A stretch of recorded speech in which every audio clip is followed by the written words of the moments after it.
Screen पे देख पा रहे हैं, this is not a crash course, this is a full length course. जिस हिसाब का नीट 2025 का पेपर आया है, क्रैश कोर्स से काम चलने वाला नहीं है। हमने फिजिक्स को फिजिक्स की तरह पढ़ना पड़ेगा, सब्जेक्ट को पूरी इज्जत देनी पड़ेगी, हर एक कॉन्सेप्ट की डेप्थ में जाना पड़ेगा। अगर हमने नीट 2025 जैसे पेपर को, जो कि अब आगे ऐसा ही आने वाला है जैसा मेरा सोचना है, अगर हम उस पेपर को टैकल करना चाहते हैं तो आज हम वेक्टर से स्टार्ट करेंगे। ये बिल्कुल बेसिक चैप्टर है, फिजिक्स आने के लिए हमको वेक्टर आना ही चाहिए, ठीक है। और वेक्टर सिर्फ 2-4 फॉर्मूले से नहीं आना चाहिए, आपको वेक्टर की डीप अंडरस्टैंडिंग होनी चाहिए। वेक्टर एक ऐसा चैप्टर है जो हर एक चैप्टर में लगता है, तो इसको बिल्कुल भी हल्के में नहीं लेना है। हालांकि ये कोर्स क्लास 12th फिजिक्स के लिए है, लेकिन फिर भी इसमें वेक्टर में पूरा डिटेल से पढ़ाऊंगी, एकदम इन डेप्थ में जाके, ठीक है। तो स्टार्ट करते हैं। जो हमारी फिजिकल क्वांटिटीज होती हैं, फिजिकल क्वांटिटीज जिनको कि फिजिक्स में हम पढ़ते हैं, उनको हमने 2 पार्ट्स में डिवाइड किया हुआ है, ठीक है। पहली है स्केलर और दूसरी है वेक्टर। देखिए, स्केलर क्वांटिटीज क्या होती हैं? जिनके पास ओनली मैग्नीट्यूड, मैग्नीट्यूड, ठीक है। वेक्टर क्वांटिटीज वो होती है जिनके पास मैग्नीट्यूड तो होता ही है, प्लस उनके पास डायरेक्शन भी होता है, ठीक है। अच्छा, जैसे इसको ऐसे समझिए कि मान लो मैं कहूं कि 1 किलो चीनी, ठीक है, 1 kg शुगर, ठीक है। अच्छा, अब हमको पता चल गया कि शुगर है और 1 kg, इसने इसका मास बता दिया, इसको डायरेक्शन की कोई भी जरूरत नहीं है। लेकिन अगर मैं कहूं कि 5 न्यूटन का फोर्स लगा है, अब हमको बताना पड़ेगा कि फोर्स किस डायरेक्शन में लगा है। तो कुछ फिजिकल क्वांटिटीज या ज्यादातर मान लो ऐसी होती हैं जिनको डायरेक्शन की जरूरत पड़ती है उनके कैलकुलेशन के लिए, उनका अंदाजा मारने के लिए कि क्या हो रहा है, भाई ये ऑब्जेक्ट चलेगा कि नहीं चलेगा, ठीक है। अगर इस पे इतना फोर्स लगाया गया तो उसके लिए हमको डायरेक्शन चाहिए हो, ठीक है। अच्छा, अब देखो रिप्रेजेंटेशन कैसे करते हैं। सेकेंड टॉपिक है हमारा रिप्रेजेंटेशन, रिप्रेजेंटेशन ऑफ वेक्टर, कि वेक्टर का रिप्रेजेंटेशन कैसे करेंगे, ठीक है। देखो, जैसे मैंने लिखा ये वेक्टर ए, ठीक है, इसमें जो ये ए है, ये ए प्रेजेंट कर रहा है मैग्नीट्यूड को, मैग्नीट्यूड को। और ये जो एरो का साइन है, ये बता रहा है कि ये जो फिजिकल क्वांटिटी है ये वेक्टर है, ठीक है। ये डायरेक्शन को बता रहा है, ठीक है, कि ये फिजिकल क्वांटिटी वेक्टर है, यानी कि इसके अंदर जो अल्फाबेट लिखा हुआ है वो मैग्नीट्यूड है और इसके ऊपर जो तीर लगा रखा है वो हमारे डायरेक्शन को बता रहा है। अच्छा, हमारे साथ स्नेहा और लक्ष्मी भी है पढ़ने के लिए, तो ये क्लास बेसिकली ऑनलाइन ऑफलाइन दोनों टाइप की, आपको जो भी डाउट हो सकता है वो ये दोनों पूछ लेंगे, ठीक है। समझ में आ रहा है? ठीक है। तो क्या है कि ए अल्फाबेट किसको बता रहा है? मैग्नीट्यूड को, ठीक है। और ये ऊपर जो तीर लगा रखा है ये किसको बता रहा है? डायरेक्शन को बता रहा है, ठीक है। अच्छा, अब देखो इसको अगर मैं ऐसे बनाऊं, ये मैंने बनाया, ठीक है। ओके, इसमें तुमको क्या दिख रहा है? 2 चीजें दिख रही है, एक तो इसकी लंबाई है ना, और एक ऊपर जो ये तीर का निशान बना हुआ है ये, ठीक है। अच्छा, ये जो लंबाई होती है इसकी, ये जो लंबाई है यहां से लेकर यहां तक, ये बताती है, लेंथ जो है वो बताती है मैग्नीट्यूड, ठीक है, मैग्नीट्यूड को बताती है, ठीक है। और ये जो तीर है आगे, ये वाला तीर, ये बताता है इसकी डायरेक्शन, ठीक है। जैसे मान लो मैं एक और वेक्टर बना दूं यहाँ पे, जैसे मान लो मैं यहाँ पे एक और वेक्टर बना रही हूँ, ठीक है। अब ये इससे छोटा है ना, तो ये इसको क्या बता रहे हैं कि इसका मैग्नीट्यूड इस ऊपर वाले से कम है, ठीक है। और डायरेक्शन सेम है, ठीक है। अब मैं ऐसे बना दूं, ऐसे, ठीक है। तो ये क्या बता रहे हैं कि ऊपर वाले से, पिंक वाले से इसका मैग्नीट्यूड क्या है, कम है, और डायरेक्शन क्या है, अपोजिट। ठीक है, तो ये जो तीर का निशान है ये इसकी डायरेक्शन को बताता है। ठीक है, ओके, आगे चलते हैं। जैसे हमने क्वाड्रेंट्स बना लिए हमने हमारे 4 जो क्वाड्रेंट्स होते हैं वो बना लिए।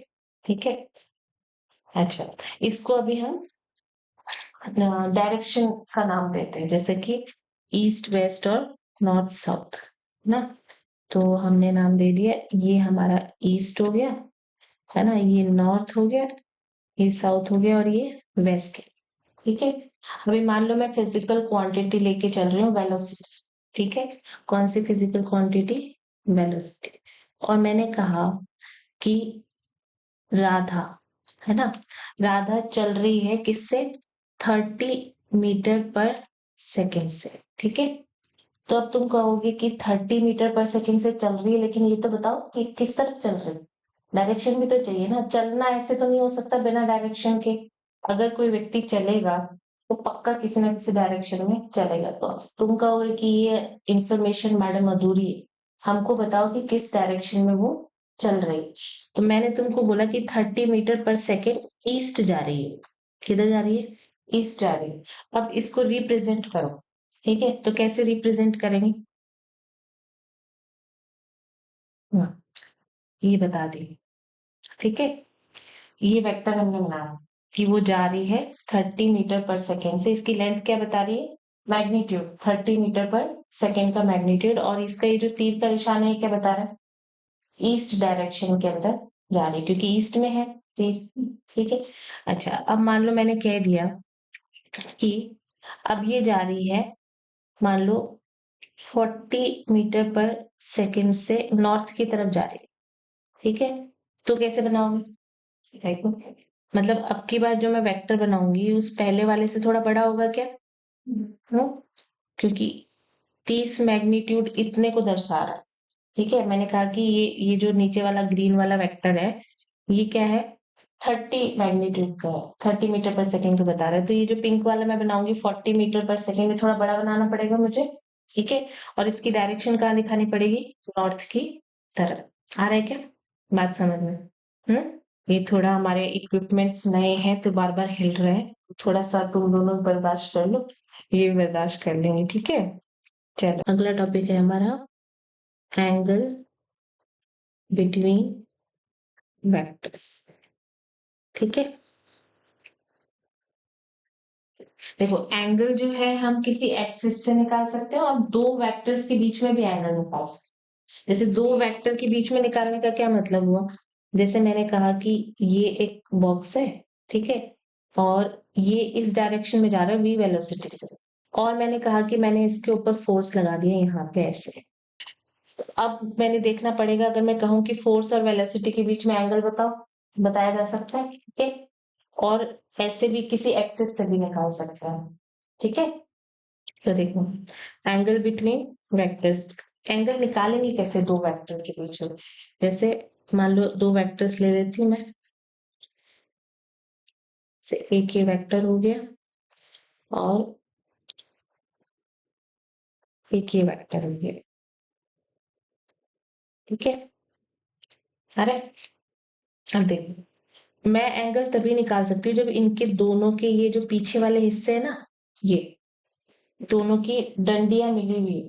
ठीक है, या फिर दूसरा क्या हो सकता है, या फिर दूसरा क्या हो सकता है कि इसके आपस के ये जो तीर के निशान है ये मिले हुए हैं। ठीक है, इसको मैं भी समझाऊंगी कि ऐसा क्यों हम कर रहे हैं। ठीक है, हर चीज की ना अंडरस्टैंडिंग होनी चाहिए कि ऐसा है तो क्यों है। फिजिक्स में हमने क्वेश्चन करना चाहिए, ठीक है, बायो में उतने क्वेश्चन ना भी आए दिमाग में तो कोई बड़ी बात नहीं है, केमिस्ट्री में भी नहीं आए तो भी ठीक है, लेकिन फिजिक्स में क्वेश्चन करना चाहिए कि ऐसा क्यों हो रहा है। ठीक है, फिजिक्स में हर चीज का कारण होता है। ठीक है, तो या तो ये मिले हुए होने चाहिए, या तो फिर इसमें इसकी वो चोंच से चोंच मिली हुई होनी चाहिए। ठीक है, जैसे ये एक वेक्टर बनाया, ठीक है, फिर हमने ये एक वेक्टर बनाया, ये इधर। ठीक है, आ रहा है, ये दोनों कंडीशन होनी चाहिए हमारे पास, जब अगर हम एंगल निकालना चाहते हैं। हम किस कंडीशन में एंगल नहीं निकाल सकते? हम इस कंडीशन में नहीं निकाल सकते कि मान लो एक ये वेक्टर है, ठीक है? और एक ये दूसरा वेक्टर हो। मान लो एक की ये पूंछ और एक क्या सर मिला हुआ हो, तब हम नहीं निकाल सकते, ठीक है? अच्छा, इसका कारण क्या है? रीज़न क्या है इसका? रीज़न हम अगली स्लाइड में देखते हैं। रीज़न वेक्टर की एक बहुत ज़बरदस्त प्रॉपर्टी होती है। क्या?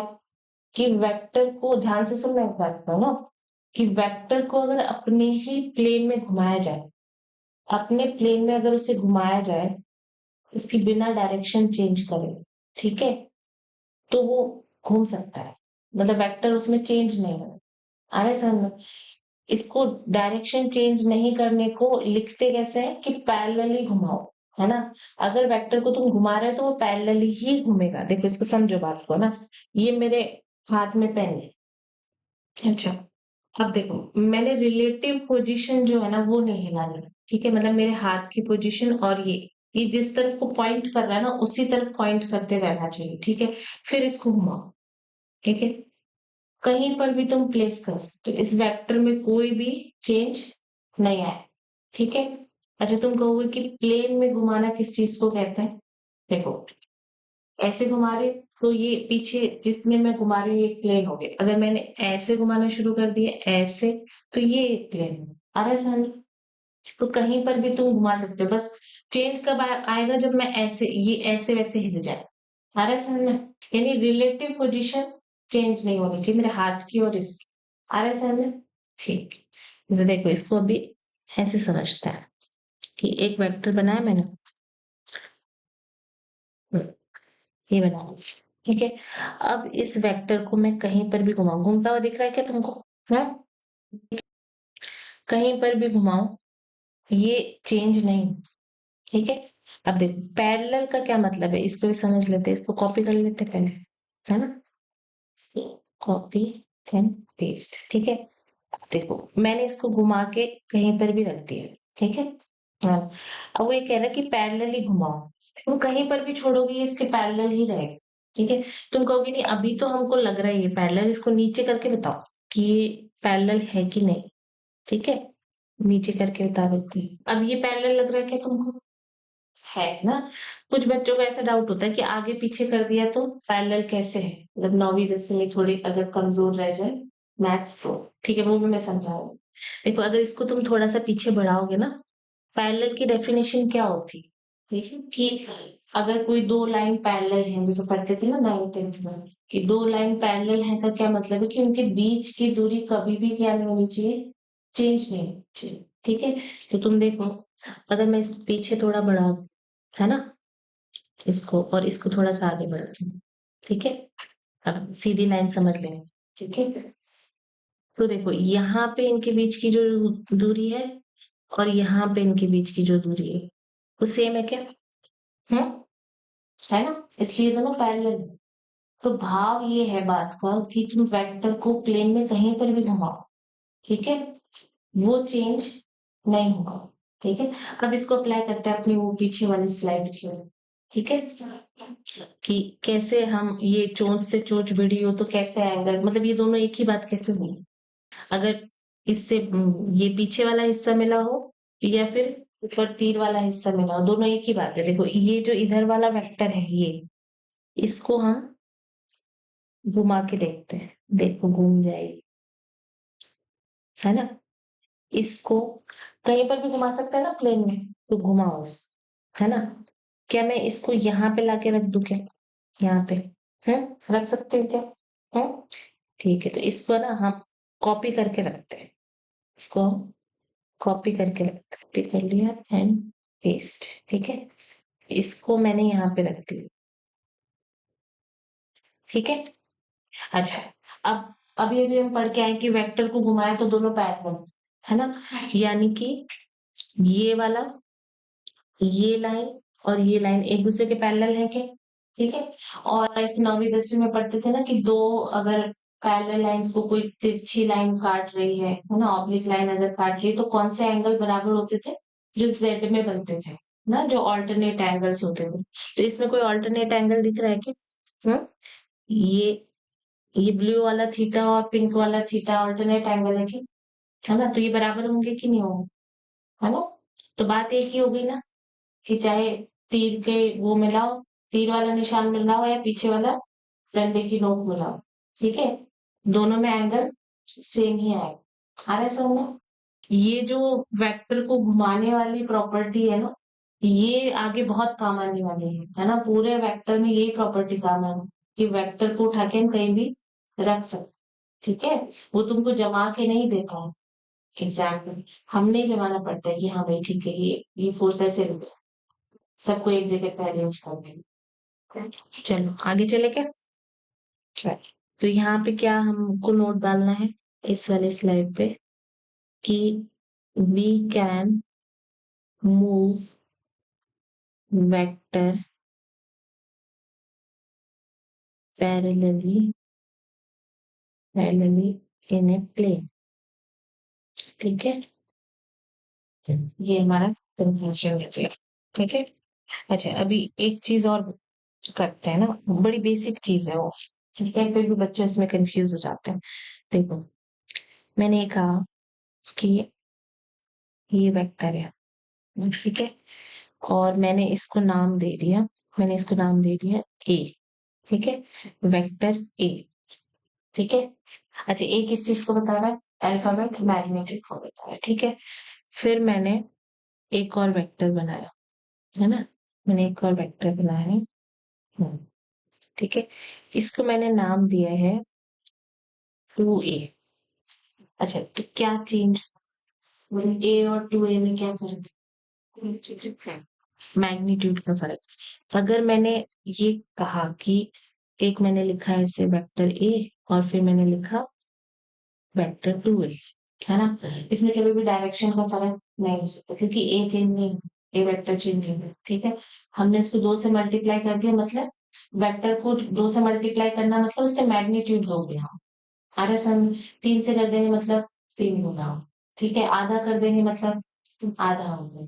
इस बात को याद, उसके डायरेक्शन में कोई भी चेंज नहीं होगा, दिमाग में बिठा लो इसको। अब मान लो मैंने इसमें माइनस करना हो, जैसे मैं ये कहूँ कि एक वेक्टर ए है, और अब मैं माइनस ए वेक्टर लिखना चाहूँ, तो मैं कैसे लिखूं?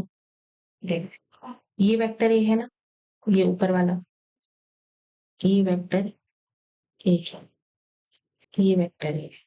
अभी हो जाए, माइनस वेक्टर ए का मतलब है ये जस्ट इसका डायरेक्शन क्या हो जाएगा? 180 डिग्री पे हो जाए, ठीक है। मैग्नीट्यूड में कोई भी फर्क नहीं है। जब हमने ए का ए ही लिखा है यहाँ पे, देखो ये मैग्नीट्यूड बताता ना, ये अल्फाबेट मैग्नीट्यूड बताता है, ठीक है। तो मैग्नीट्यूड तो हमने उतना ही लिखा है, अरे सर, माइनस डायरेक्शन किस चीज को बता रहा है? उसकी डायरेक्शन। वेक्टर में माइनस वैसे कुछ नेगेटिव नहीं होता, वो सिर्फ डायरेक्शन, और नेगेटिव डायरेक्शन का मतलब है एकदम अपोजिट डायरेक्शन, मतलब ए जिस डायरेक्शन में था, माइनस ए उसके उल्टे डायरेक्शन में होगा, ठीक है। ये हो जाएगा माइनस ए वेक्टर, आएगा समझ? ये छोटी छोटी चीजें हैं, ये पता होनी चाहिए। अब देखो, अब 2-4 क्वेश्चन देती हूँ तुमको, फिर तुम मुझे एंगल निकाल के दो। देखो ना, फिजिक्स में प्रैक्टिस बहुत इंपॉर्टेंट है। हम कोई कॉन्सेप्ट सीखते हैं और हम उसके आगे बढ़ जाते हैं बिना उसके क्वेश्चंस को प्रैक्टिस करे, तो हमको कभी भी फिजिक्स नहीं है। हमने ऑन द स्पॉट, है ना, अगर हमने कोई कॉन्सेप्ट सीखा है तो उसके 5-10 क्वेश्चन तो कर डाल। तो चलो अभी तो मैं 2-3 दूंगी। अच्छा, तो अभी आपकी स्क्रीन पे 4 क्वेश्चन है, मुझे बोल रहे हैं अभी आपकी स्क्रीन पे 4 क्वेश्चन है, ये सॉल्व कर, ठीक है। तुमने सॉल्व करना है, देखो ऑनलाइन वाले बच्चे तो करेंगे नहीं करेंगे, बस तुमने कर लिया अभी रजिस्टर में। बताओ, फर्स्ट वाले का क्या होगा उसमें? 60, 60, ओके। सेकंड वाले को 60, कैसे निकाला? 360 डिग्री ऊपर होता है, देखिए मैंने, ठीक है। और तीसरे वाले का 30, कैसे? नीचे वाला है, आप उसको आगे मूव कर, थोड़ा जोर से बोलो, उनको विचार को समझाओ। हाँ, जो नीचे वाला वेक्टर है उसको मैंने आगे मूव किया, यानी टू टी मिल गया, फिर उसके बाद पूरा जो होता है वो 180 डिग्री का होगा, तो बचा 150। ठीक है, गुड। और चौथा वाला लक्ष्य चौथा वाला 120 डिग्री। 120 डिग्री कैसे निकालूं? इसमें इस हेड को कैरो को आगे मूव किया, तो फिर ये पूरी स्ट्रेट लाइन हो गई, तो इस साइड से पूरा 180 डिग्री हो गया, फिर वो एंगल बच गया, तो 300 माइनस होंगे, तो 120। सॉल्व करके देखते हैं, है ना?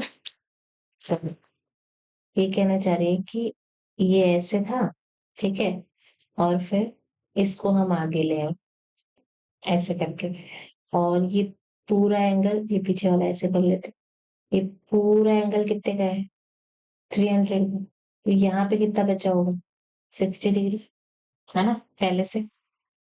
और ये यहाँ से यहाँ तक क्या है? 180, है ना? तो 180 में से 300 में से 180 गया तो कितना बचा? 120। गुड, 120। ठीक, चलो, मतलब बात आ गई तो समझ में ना, तो ऑनलाइन भी समझ में आ गई होगी। अगर आपको बात समझ में नहीं आई तो आप नीचे कमेंट कर सकते हैं। एक और क्वेश्चन दे दूं क्या? देखो, क्वेश्चन खूब सारे प्रैक्टिस करने चाहिए, उल्टा बना पर ठीक हो, है ना? अब देखो, इसमें मैं तीर के निशान बता देती हूँ तुमको। एक ही तीर लगा हुआ और इसका तीर इधर है, ठीक है, और इस वाले का तीर इधर है, ठीक है।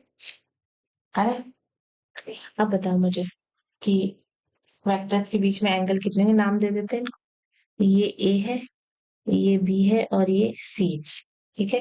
ये हो गया हमारा क्वेश्चन, ठीक है। Find angle, find angle between A. पहला बताओ मुझे ए और बी के बीच में एंगल, और फिर बताओ मुझे बी और सी के बीच में, फिर बताओ ए और सी के बीच में। बताओ, ध्यान से देखो क्वेश्चन। सी और बी के बीच में कितना एंगल? अच्छा, ये इंफॉर्मेशन थोड़ी रहेगी, ये इक्विलेटरल ट्रायंगल लग रहा है कि इक्विलेटरल है, ठीक है। नहीं लग रहा तो मान लो इक्विलेटरल ट्रायंगल है ना, दिस इज इक्विलेटरल ट्रायंगल में कितने होते हैं एंगल? 60 डिग्री। हाँ, मतलब ये तो तय है कि ये 60 डिग्री है, और यहाँ 60 डिग्री है, और यहाँ 60 डिग्री, ठीक है। अब बताओ, देखो ए और बी के बीच में तो सीधा ही दिख रहा होगा, है ना? इसकी पूंछ पूंछ मिली हुई, इसकी चोंच चोंच मिली हुई, है ना? तो लफड़ा कहाँ है? ए और बी के बीच में, ठीक है। तो पहले ये तो लिख ही देते हैं, कौन सा? ए और सी के बीच में कितना एंगल है? 60 डिग्री, ठीक है। और दूसरा सी और बी के बीच में कितना है? 60 डिग्री। तो ए और बी के बीच में कितना है? सिंपल क्वेश्चन, बताओ।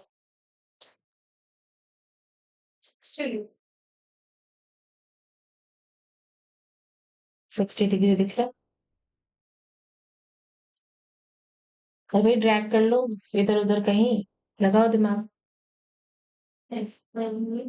चोंच से चोंच मिलाओ। हाँ, 60 तो आएगी। कैसे आएगी 60? जब हम बी वाले वेक्टर को पीछे की तरफ घुमाएंगे तो सही तब जाएगा।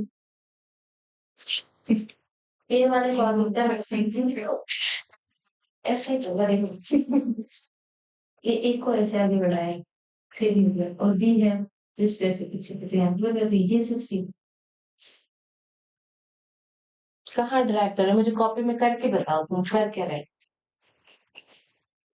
फिर 60 हो जाता तो 60 तो है ही इसमें, है ना? ऐसे कैसे हो जाएगा 60? थोड़ा कॉमन सेंस तो लगाओ यार, मतलब ऐसे फिजिक्स की। ये वाला जो एंगल है ना उसे ऐसे घुमा गया है ना, तो एंगल को नहीं, मैंने क्या बोला है? रेक्टेंगल। वेक्टर को कैसे घुमा रहे हो तुम? अपने उसकी मुंडी पकड़ एक कहीं भी घुमा रहे हो?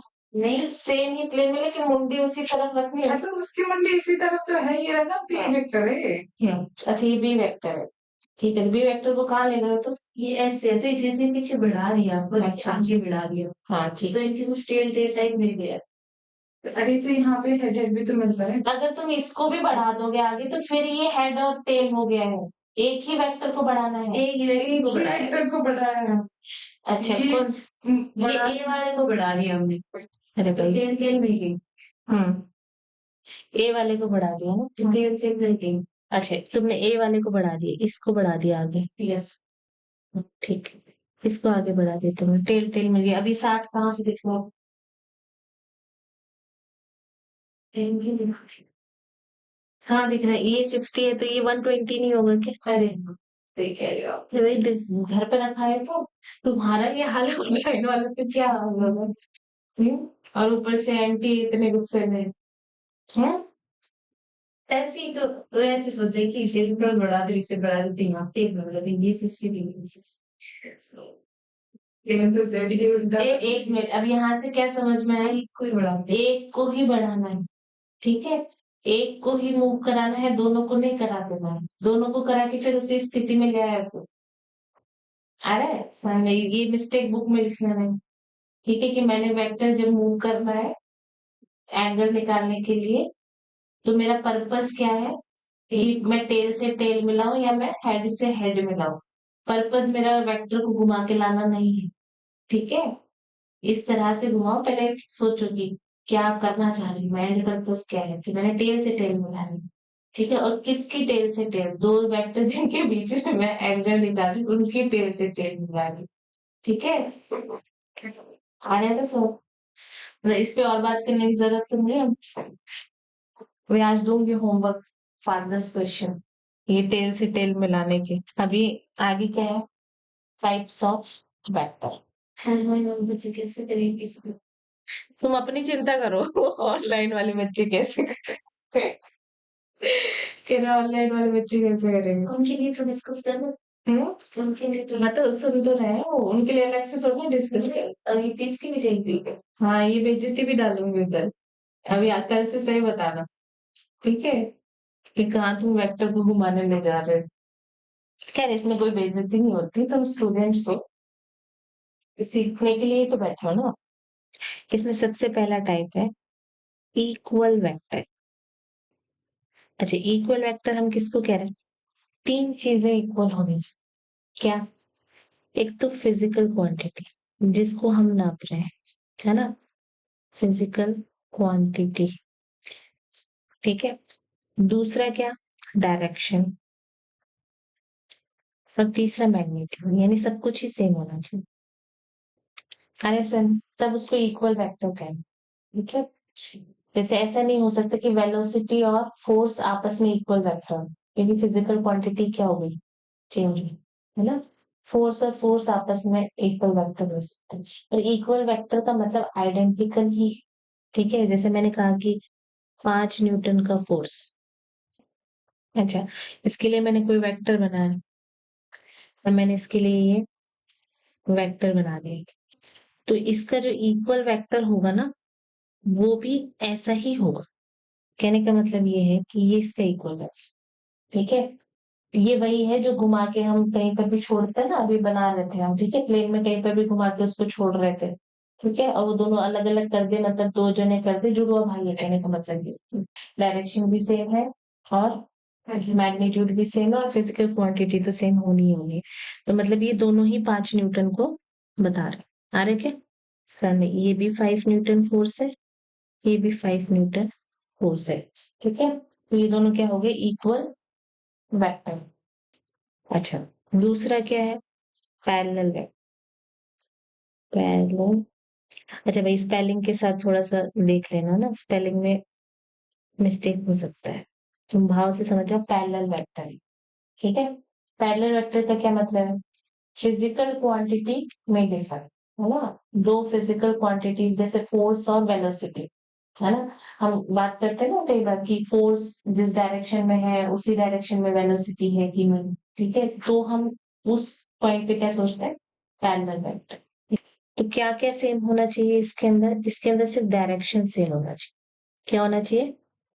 डायरेक्शन सेम होना चाहिए। और डायरेक्शन सेम होने का मतलब ही ये होता है कि theta is equal to 0 degree हो जाए।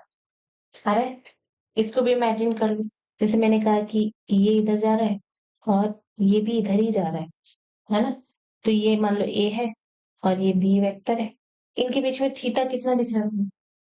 0 डिग्री, है ना, इनके बीच में, ये दोनों की डायरेक्शन सेम है। और एंगल निकालने के लिए भाई इनको तुम घुमा के रखोगे तो ये एक दूसरे को ओवरलैप कर लेंगे ना, ठीक है, मैग्नीट्यूड में डिफर है, लेकिन ओवरलैप ऐसे तो कर लेंगे स्टार्टिंग पॉइंट से, यानी जब एंगल निकालोगे तो 0 डिग्री में पैरेलल होने का मतलब यही है, एंगल क्या है 0 डिग्री, ठीक है।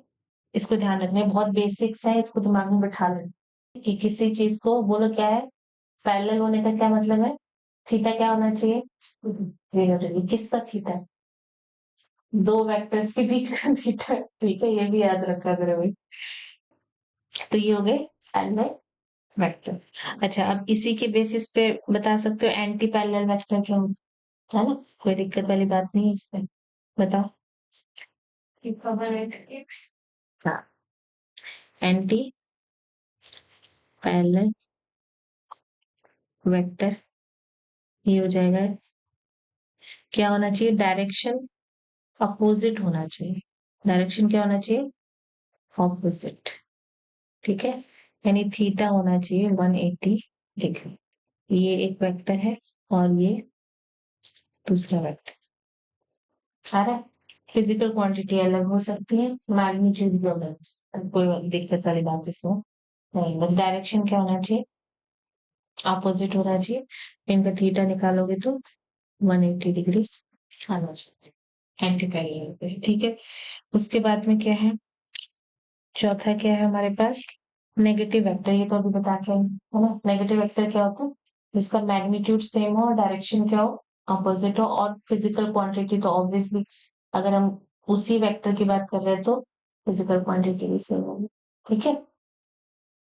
तो क्या हो गया negative negative vector, negative vector मतलब जैसे ये ए वेक्टर है और एंड माइनस ए वेक्टर है, ठीक है, तो ये ए वेक्टर हो गया, ये होगा माइनस, ये माइनस ए और ये ए, क्या क्या सेम होना चाहिए, सेम होना चाहिए मैग्नीट्यूड, ठीक है, और फिजिकल क्वांटिटी, ठीक है, फिजिकल क्वांटिटी, ठीक है। डिफरेंट क्या होना चाहिए, डिफरेंट होना चाहिए डायरेक्शन, और वो भी कितने पे डिफरेंट होना चाहिए 180 डिग्री, थीटा क्या होना चाहिए 180 डिग्री होना चाहिए। तो क्या मैं ये कह सकती हूँ कि सारे के सारे नेगेटिव वेक्टर जो होते हैं वो एंटी पैरेलल तो होती है है ना, वो वाली डेफिनेशन तो पूरी कर रहे हैं, तो एक ही शर्त क्या होना चाहिए डायरेक्शन अपोजिट होना चाहिए, ठीक है। ओके, अगले वाला क्या है, कोप्लेनर, कोप्लेनर इसके नाम से ही लग रहा होगा तुमको, कोप्लेनर मतलब जो एक ही प्लेन के अंदर फिजिकल क्वांटिटी सेम हो, डिफरेंट हो, मैग्नीट्यूड हो कि नहीं हो, मतलब सेम हो कि नहीं हो, कोप्लेनर होना चाहिए, एक ही प्लेन के अंदर होनी चाहिए, ठीक है। डायरेक्शन भी क्या हो सकती है डिफरेंट हो सकती है, जैसे मान लो एक ये वेक्टर है ना, और एक ये कोई वेक्टर, अब ये क्या है,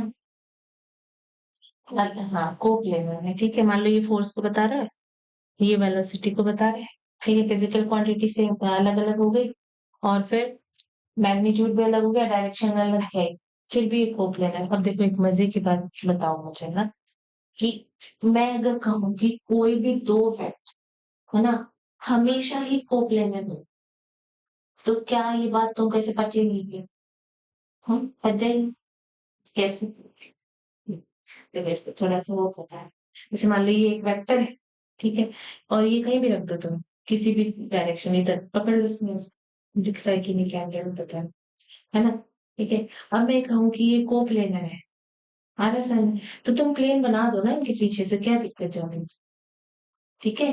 कोई भी दो वेक्टर हमेशा को प्लेनर है, क्योंकि इनके पीछे से हमने बनाना प्लेन, तो हम अपनी मर्जी से बना सकते, तो को प्लेनर होंगे। अच्छा, तीन वेक्टर अगर होंगे तो फिर हम ये हमेशा ही को प्लेनर होंगे ऐसा कह सकते क्या नहीं, ठीक है, तीन वेक्टर होंगे तो जरूरी नहीं है कि वो को प्लेनर हो भी सकते हैं, अगर उनकी मर्जी हो तो वो आ जाएंगे एक प्लेन में, और मर्जी नहीं है तो ऐसा कोई रूल नहीं है जैसे उनके साथ।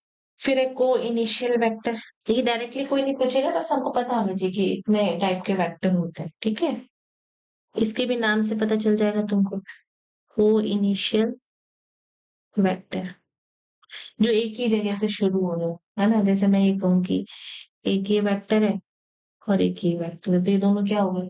को initial vector. Orthogonal vector, orthogonal का मतलब क्या होता है इसमें? जिनके बीच में एंटीटी ऑर्थोगोनल वेक्टर समझ ही गए होगे तुम, है ना? एक ये और एक ये, और इनके बीच में क्या होना चाहिए? 90 डिग्री का एंगल। ठीक है, ये हो गया ऑर्थोगोनल वेक्टर, मान लो ये वेक्टर ये और ये वेक्टर बी। और फिर क्या है? कोलिनियर वेक्टर, है ना? कोलिनियर भी एकदम सिंपल वेक्टर जो एक ही लाइन में लगे थे। ठीक है, जैसे ये वेक्टर हो गया और एक ये। अगला क्या टॉपिक है हमारे पास? चलो अगला टॉपिक क्या है? Polygonal law. ठीक है। अच्छा, किस लिए यूज करते हैं इसको? इसको यूज करते हैं एडिशन के लिए। ठीक है, एडिशन ऑफ वेक्टर्स। इसके लिए हमको थोड़ी रंगोली बनानी पड़ेगी। तुम लोग ध्यान ये रखा करो, पता चला मैं रंगोली बना रही, तुम्हारा ध्यान इधर उधर। ये हो गया वेक्टर, फिर ये एक वेक्टर हो गया। ठीक है, अच्छा दिख रहे हैं क्या वेक्टर? अभी 1 2 3 4। ठीक है, सीक्वेंस में लगाए, इसका सर उसके पैरों में, उसका सर उसके पैरों में। ठीक है, इस तरह से लगाए। अगर कोई वेक्टर्स ऐसे हो, ठीक है, पॉलीगोनल लॉ क्या कह रहा है? अगर कोई वेक्टर्स ऐसे हो, तो जब उनका रिजल्टेंट आएगा, मतलब जब हम सबको जोड़ देंगे, जब सबको जोड़ देंगे, तो उसका रिजल्टेंट किस डायरेक्शन में आएगा? देखो, अगर मैं एक तीर और बना दूं तो पॉलीगोनल पूरा कंप्लीट हो जाएगा ना? जिस डायरेक्शन में ये कंप्लीट हो रहा था, पूरा घूम के आ रहा था, उसके विपरीत दिशा में, ऑपोजिट डायरेक्शन। किस तरह बनाना है मैंने? यहाँ से यहाँ आया, हम्म, यहाँ पे माइनस लगा। ठीक है, अब मैं ये कह रही हूँ कि इसका रिजल्टेंट बताओ मुझे, कितना होगा? तुम खुद ही बताओ। 0 कैसे? देखो, मुझे पता है कि a plus B plus C plus D, इनको सबको जोड़ूंगी तो क्या आएगा? वेक्टर ई आएगा, है ना? वेक्टर ई आएगा, और यहाँ पे एक और क्या है? माइनस ए, है ना? तो चलो इतनी जगह पे मैं ये लिख देती हूँ, मतलब इसका इक्वेशन बनाते हैं। चलो, vector A, vector B, vector C, vector B और plus minus vector E is equal to कितना होगा? ये मैंने पूछा है। ठीक है, देखो इतने का तो हमको पता है क्या है ऊपर, ई, है ना? वेक्टर ई और plus minus vector E is equal to 0 यार, है ना? अगर इसको डायग्रामेटिकली देखना चाहो तो ऐसे देख सकते हो। ये देखो, ये इधर है, ये इधर है। मैं क्या कर रही हूँ अब? मैं ये जो ये वाला है ना, इसका मैं डायरेक्शन चेंज कर रही हूँ, ऐसे कर देते हैं। ठीक है, ऐसे करते हैं। मैं ये कह रही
मैग्नीट्यूड दोनों का सेम है, ई, डायरेक्शन अपोजिट है, तो एक दूसरे को क्या कर देना?